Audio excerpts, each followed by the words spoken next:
I'm Deb Gordon, and my guest is Sheira Brayer, founder of Motivate. Sheira, welcome to the show. It's great to have you here. It's great to be here. All right, so Motivate is spelled M-O-T-I-V 8.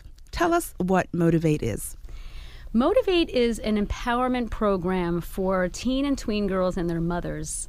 And it helps them gain a certain level of awareness and helps them reduce stress. I teach 8 skills because what I do is I turn Motivate into an acronym, which happens to be 8 letters. And each letter stands for a concept or a series of tools and skills that I relay to the girls and their moms. So not only can they work on them on their own, but they can also work on them together. It's a very interactive, music-based, multimedia, videos, pictures. Very engaging for today's youth who are so used to screens. It's very interactive and engaging and lots of sharing and dialogue. So it's just been great. Oh, all right. So what is the age group that it's geared towards? Well, it goes to as young as 9, and it can go all the way through high school. Ah, okay. And so I thought you also dealt with toddler-age children. Is that correct? Well, that was in my previous life. I was, head writer and also helped executive produce a public television show called Diddy Doodle Works that taught life skills to very young children, preschool children. I just love kids of all ages. But that program was geared toward preschool, where I had, several years. We were on the air and wrote the show and wrote the music, and it was just fantastic experience. All right. So you say that Motivate, besides being a really catchy name, with the 8 at the end, is also an acronym. So tell us what the letters stand for. Right. So the full name of the program is Motivate 8 Ways to Rock Your Own World, because I'm all about the music, and I really feel that music is such an important, critical tool to help people sort of understand concepts and help them remember things. So what I did was I took Motivate and made it M-O-T-I-V-A-T-E, with M standing for meditation, O is optimism, T stands for tolerance, then there's intuition, vibe, attitude, thankfulness, and expression. And each one of those letters has a whole sort of mini little thing around it where I share stories about myself, I ask thought-provoking questions, we get some really good dialogue going between the moms and their daughters and vice versa.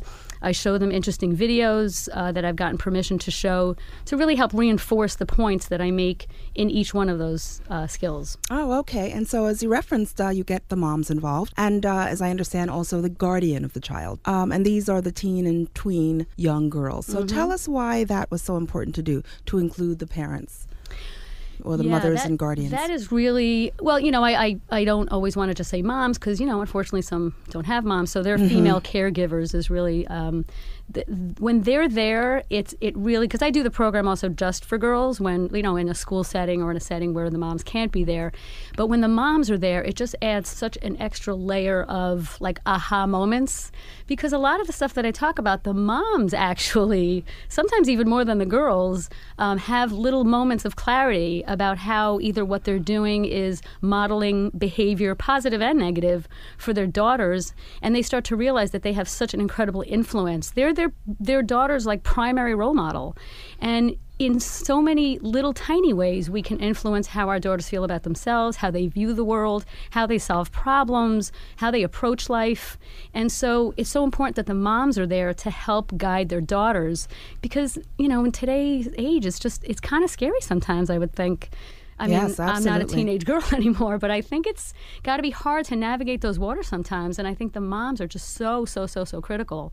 Well, I read a blurb from your bio that stated that part of Motivate's goal is to, and I quote, declutter their media-centric minds so that they can hear the sound of their amazing inner voice. I love that. That's great. So elaborate more on that for us. Well, I have to be totally honest, and I think I have like an adult form of ADD sometimes because you're literally going from Facebook to Twitter to your computer to your cell phone, texting. I mean, it's just like overwhelming. But I can still remember what it's like to not have all of those devices grabbing your attention all the time. And so I really emphasize trying to give girls skills to quiet their mind. They don't even realize how much is going on in that noggin of theirs. And quite honestly, some of the moms don't either. They don't know how to quiet their minds. And when you quiet your mind and you just focus on your breathing, for example, which is one of the concepts that I talk to these girls about, it allows some space. And when you have space in your life, you can make clearer decisions and you can see a little bit more clearly what's going on for you. You know, what am I needing? What's not happening for me? What's influencing me? What pain am I feeling? Just getting more in touch with themselves, because there's so much incoming. It's a little toxic, I think. Yeah, so you try to engage these young people in a manner that takes them away from the iPads and the iPods, et cetera, and the iPhones. Yep. Interestingly, though, just to interrupt you, I actually allow devices. When I start off, they all think when I say, okay, if you have cell phones or iPads, they think I'm going to say shut them off. But I actually encourage them not to shut them off, only because if I say something that triggers like an aha moment or, oh, let me look into that more, I want them to remember to look into it.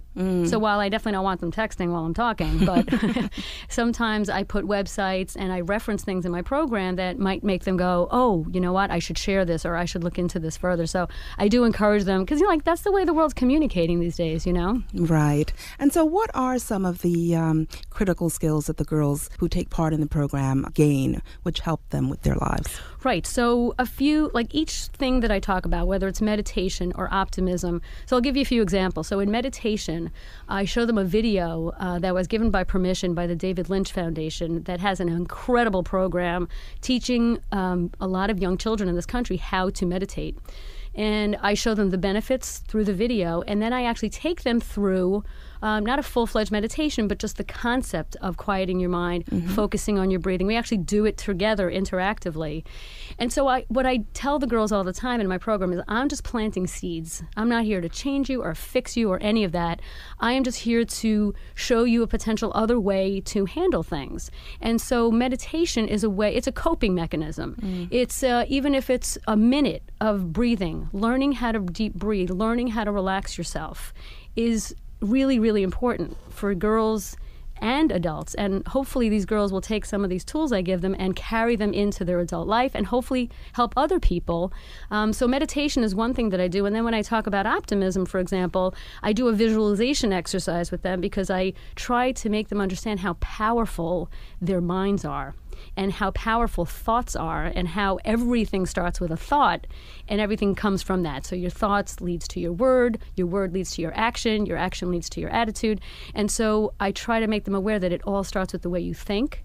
And we do this really cool visualization exercise, and after we do it, they're like, oh my God, I can't believe that, it's so cool. And it really hopefully when they leave my program, they go, wow, I kind of have more power and control than I thought. And when I hear that out of my program, I go, yes, mission accomplished. You know? And so you also mentioned that the program is designed to help reduce stress. And what's ironic is that, of course, you know, we normally don't focus on stress as it relates to young people. But, you know, the very nature of being young is that you're leading a carefree life. But the reality is the teen years are extremely stressful. Yes, they are. So, especially in this day and age, as you mentioned. I agree. And I kind of use a little bit, sometimes I bring the analogy up of the caterpillar to the butterfly stage. And I try to explain to them that everything's a phase, even though they're so in the thick of it. And it's like everything matters and everything's so important. And it's the end of the world if this doesn't happen. And so I try to, you know, one of the things I do is I show them a series of really awkward pictures of myself as a teenager. And they laugh, and we're all laughing at my expense, of course. I was going to say, what a great icebreaker.